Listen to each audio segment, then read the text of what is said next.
Sa malapit na hinaharap, unti-unting namamatay ang daigdig dahil sa lahat ng pinsalang ginawa ng sangkatauhan at desperado ang mga tao na makatakas.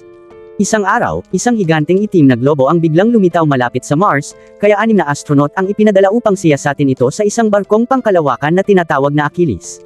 Sa loob ng 8 buwan, ginugol ng crew ang kanilang paglalakbay sa hibernation. Patuloy na nanaginip si Carla tungkol sa kanyang anak na babae at sa kanyang ina, na trahedyang namatay sa isang aksidente sa sasakyan 2 taon na ang nakakalipas. Nang 8 oras na lang ang natitira para makarating sa globo, ginising ang crew. Habang nag-uunat sila at nag-aayos ng kanilang mga sarili, napansin ni Carla na medyo kinakabahan si Rubin dahil ito ang unang pagkakataon niyang mag-hibernate at pinayuhan niya itong magpahinga. Gayunpaman, mas gusto ni Rubin na i-vlog ang kanyang karanasan dahil may napakaraming tagasunod siya. Pagkatapos, nagkita si Carla at si Commander Paul at sinubukan nilang matuto ng higit patungkol sa globo sa pamamagitan ng pag-scan nito, ngunit hindi makita ng AI ng barko ang anumang bagay doon. Sa tingin ni Carla, dapat na silang bumalik, ngunit nais ni Paul na tapusin pa rin ang kanilang misyon. Ang kakulangan ng data ay nagpulala pa sa kaba ni Rubin. Nagpa siya ang crew na makipag-ugnayan kay Vance, ang pinuno ng programa ng ekspedisyon, na nagsabi sa kanila na ang mga tao sa daigdig ay sabik na naghihintay ng sagot sa misteryo. Hindi sila maaaring magdismaya, kaya dapat na matapos ang misyon. Ilang sandali pa, narinig ni Carla ang boses ng kanyang ina sa mga pasilyo ngunit walang nakita siya sa paligid. Kasabay nito, nagising si Rubin sa takot dahil sa nakakatakot na mga bulong sa kanyang silid. Nang makarating si Carla sa kanyang silid, tinawagan siya ni Vance sa video call, na nagsasabi na nag-aalala siya para sa kanya dahil mukhang tense siya. Habang sinisiguro ni Carla na maayos lang siya, biglang naputol ang tawag at inihayag ng AI ng barko na nagdudulot ng anomalya ang globo. Tumakbo si Carla sa pangunahing kubyerta at nakita ang misteryosong globo na nagpapaputok ng napakaliwanag na sinag ng liwanag sa barko, na nagdudulot ng iba't ibang mga problema sa sistema. Tumakbo rin ang iba pang miyembro ng crew sa kubyerta at itinuro ni Tess na tila isang paraan upang ipakita sa barko kung saan pupunta ang liwanag. Habang patuloy na papalapit ang barko, nakakita ang AI ng ingay na nagmumula sa globo. Nang suriin ito ni Carla, na-decode nila ang isang mensahe na paulit-ulit na nagsasabing, Deus, na ang ibig sabihin ay Diyos sa Latin. Nagpanik si Rubin at hiniling sa crew na bumalik bago siya makatakas sa silid. Sa tingin ni Carla, dapat nilang i-pause ang biyahe at maghintay hanggang maayos ng AI ang mga komunikasyon upang maipalam nila ito kay Vance sakaling ito ay isang kaaway na dayuhan, ngunit nagpa siya si Paul na magpatuloy sila. Pagkatapos, tiningnan ng crew si Rubin at nakita siyang umiiyak sa pasilyo. Patuloy siyang nagpapanik at sinabi na ang liwanag ay araw ng paghuhukom na ipinadala ng Diyos, na alam niya dahil sinabi sa kanya ng mga boses. Hiningi ulit ni Rubin na kanselahin ang misyon bago siya umalis. Pagkatapos, tinalakay ng crew ang kanilang mga teorya at sa tingin ni Alf na tungkulin nilang alamin kung ano ang globo. Kung ito ay isang dayuhan na nagbibiro sa kanila, maaari na lang nilang pasabugan ito. Sinusubaybayan ito ni Paul sa mga kamera at tinawag si Alf sa kubyerta upang sabihin sa kanya na huwag na ulit banggitin ang pagpapasabog ng mga bagay. Nang malapit nang makarating ang barko sa globo, parehong narinig muli ni Carla at ni Rubin ang mga boses. Dinala ni Alf si Carla sa kanyang silid at ipinaliwanag niya na nagkakaroon siya ng pananakit. Nang ulo mula ng aksidente sa sasakyan, ngunit hindi niya binanggit ang mga boses. Naantala ang kanilang pag-uusap ni Tess, na nag-abiso sa kanila na nawawala si Rubin.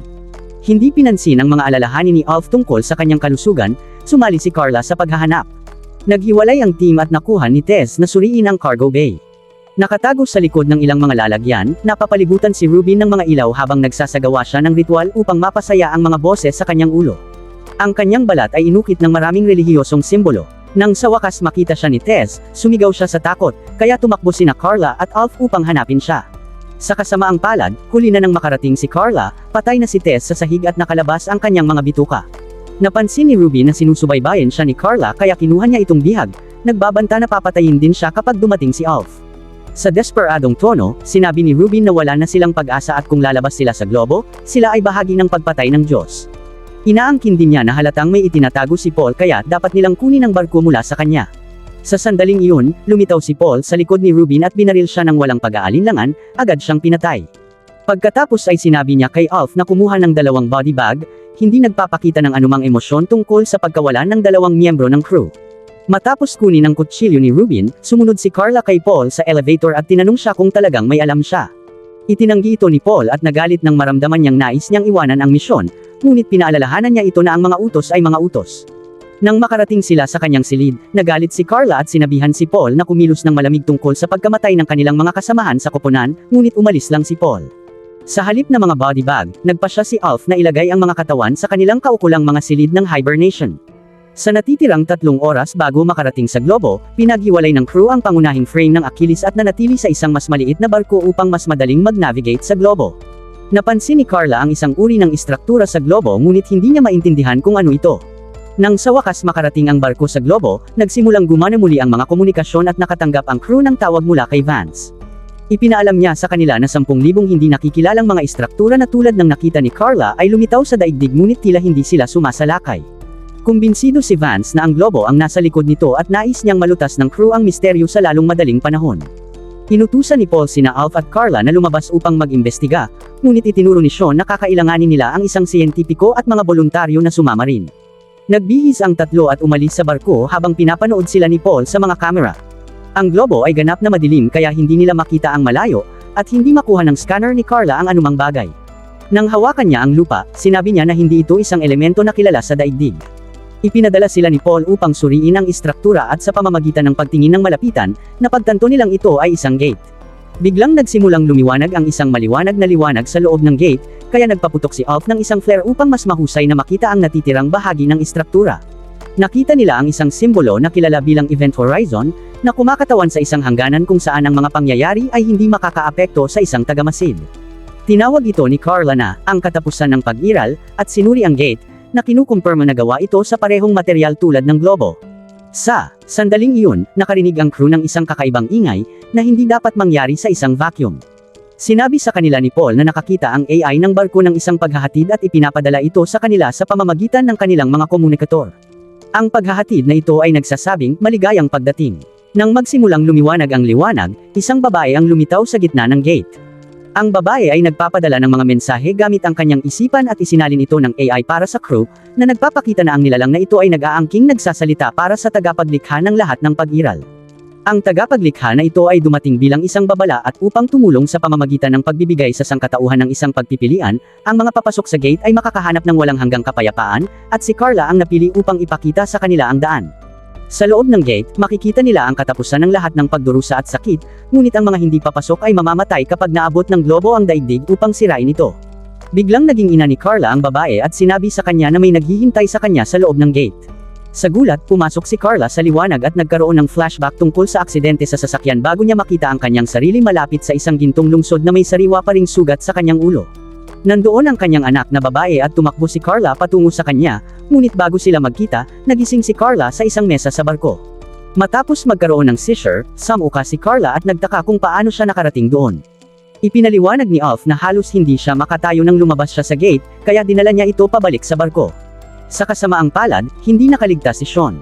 Naantala ang kanilang pag-uusap ng isang tawag mula kay Vance, na gustong malaman ang lahat ng detalye.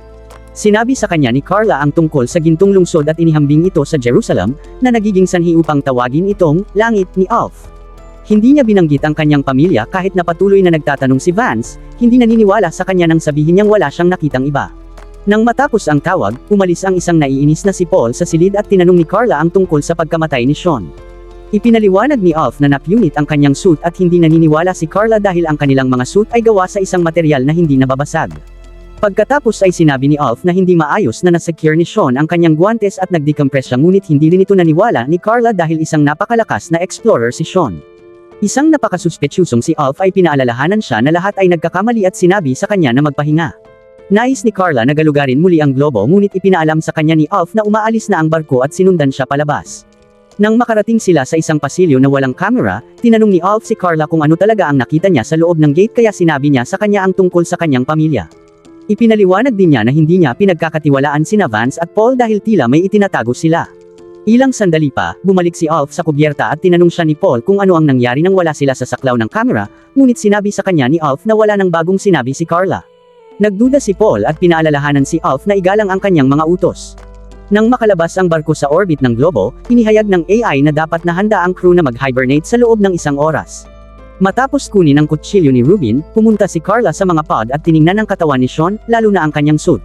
Susunod, sinira niya ang kandado sa silid ni Paul gamit ang kutsilyo at pumasok upang maghanap ng mga pahiwatig. Nakita siya ni Paul sa mga security camera at ipinadala si Alf para habulin siya. Sa silid ni Paul, nakakita si Carla ng baril at ilang napaka-interesanteng mga file. Di nagtagal, lumitaw si Alf sa labas ng silid at pinigilan siya ni Carla sa pamamagitan ng pagturo ng baril sa kanya. Matapos mabasa ang mga file, alam na niya ngayon na siya ay dating sundalo ng Elite Corps at kilala bilang pinakamagaling, gayunpaman ipinaliwanag ni Alf na iyon ay nasa nakaraan at nanumpa na wala siyang alam tungkol sa globo. Pinilit ni Carla si Alf na bumalik sa pangunahing kubyerta, kung saan itinutok niya ang baril kay Paul. Itinuro niya na ito ay isang paghihimagsik at ang parusa ay kamatayan, kaya ginantihan siya ni Carla sa pamamagitan ng paghahayag na si Sean ay pinatay ng isang putok ng baril. Sa tingin niya na si Alf ang gumawa nito dahil dating hitman siya. Ang nakababahalang sandali ay naantala ng isang tawag mula kay Vance, na nangangako na hindi siya ang kanyang kaaway at inaangkin na lahat ng kanyang mga siyentipiko ay naniniwala na talagang nakita niya ang langit. Nag-play din siya ng isang video na nagpapakita ng mga tao sa daigdig na nagtitipon sa mga kalye, desperado na umalis sa planeta matapos makita ang footage ng globo na ipinalabas ni Vance. Nagulat si Carla at ginamit ni Paul ang pagkakataon upang sumugod sa kanya. Matapos ang ilang pagpupumiglas, nagawa ni Carla na itulak siya at binaril siya sa dibdib upang patayin siya. Pagkatapos ay napansin niyang nasaktan siya sa laban at dumudugo ang kanyang tiyan. Matapos ibaba ni Vance ang tawag, itinutok ni Carla ang baril kay Alf, na umamin na siya nga ang pumatay kay Sean. Gayunpaman, ayaw niyang patayin siya dahil nais din niyang malaman ang katotohanan tungkol sa globo at sa nakita niya. Nagpa siya na magtiwala sa kanya, hinayaan ni Carla na dalhin siya ni Alf sa infirmary at lagyan ng benda ang kanyang sugat. Nang makaramdam siya ng mas mahusay, inamin ni Carla na nais niyang bumalik sa globo ngunit kontrolado ni Vance ang AI. Ibinunyag ni Alf na mayroon siyang code upang i-override ang AI, ngunit kailangan nilang ihulog ang takong dahil masyadong malaki ang Achilles upang kontrolin ng mano-mano. Mawawala ang pangunahing propulsion at ang kanilang paglalakbay pabalik sa daigdig ay tatagal ng higit sa 5 taon. Nawawala ng pag-asa si Carla, ngunit may alternatibong plano si Alf. Pagkatapos ay bumalik si Carla sa kubyerta at tinawagan si Vance upang sabihin sa kanya na sisirain niya ang globo kung kinakailangan, dahil naniniwala siyang ito ay isang kasinungalingan. Inaaktibo ni Vance ang ilang mga lihim na file na nagpapakita sa kanya ng elemento na natagpuan niya sa planeta, na nagpapakita na siya ang nagtayo ng globo. Walang Diyos, ginawa niya ang lahat ng ito upang iligtas ang 6 na bilyong tao at patayin ang natitirang 15 dahil sobra na ang populasyon ng daigdig. Walang Diyos sa gate at hindi talaga masisira ng globo ang daigdig, lahat ay isang kasinungalingan upang takutin ang mga tao at magdulot sa kanila na tumakbo patungo sa mga gate na lumitaw sa buong planeta. Akala nila papasok sila sa langit ngunit naglalakad pala sila patungo sa kanilang kamatayan. Hindi maintindihan ni Carla kung paano niya narinig ang kanyang pamilya, kaya inamin ni Vance na nag-install siya ng isang chip sa kanyang ulo pagkatapos ng aksidente, na kasalanan din niya. Lahat ay bahagi ng kanyang plano upang sanayin si Carla para sa biyaheng ito. Isang umiiyak na si Carla ang tumawag kay Vance na isang halimaw at nagbahagi ng isang kwento na sinasabi ng kanyang ina tungkol sa kung paano nararapat sa lahat ang pagkakataong mabuhay. Sa sandaling iyon, nakipag-ugnayan si Alf sa kanya, inihayag na nakuha niya ang core ng Achilles. Napagtanto ni Vance na plano ng dalawa na sirain ang globo at inutusan ng AI na simulan ang auto-destruct sequence ng barko. Nagsimula ang mga alarma at inihayag ng AI na sisabog ang Achilles sa loob ng 3 minuto. Galit na binaril ni Carla ang hologram machine upang tapusin ang tawag ni Vance bago makipag-ugnayan kay Alf, na nagbigay sa kanya ng code upang paghiwalayin ang pangunahing barko mula sa malaking istruktura ng kargamento. Nakastock pa rin si Alf sa elevator, na hindi sapat ang bilis upang makabalik siya sa pangunahing barko sa oras.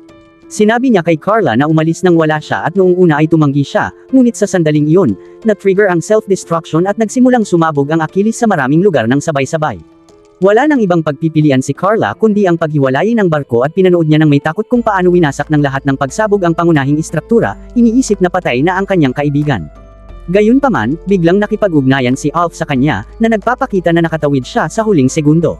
Pagkatapos, ipinagdiwang ng dalawa ang kanilang kaligtasan sa pamamagitan ng isang inumin at ipinaliwanag ni Alf na dahil nawala ang kalahati ng Achilles, ang pagpapasabog ng core ay kailangang gawin ng mano-mano.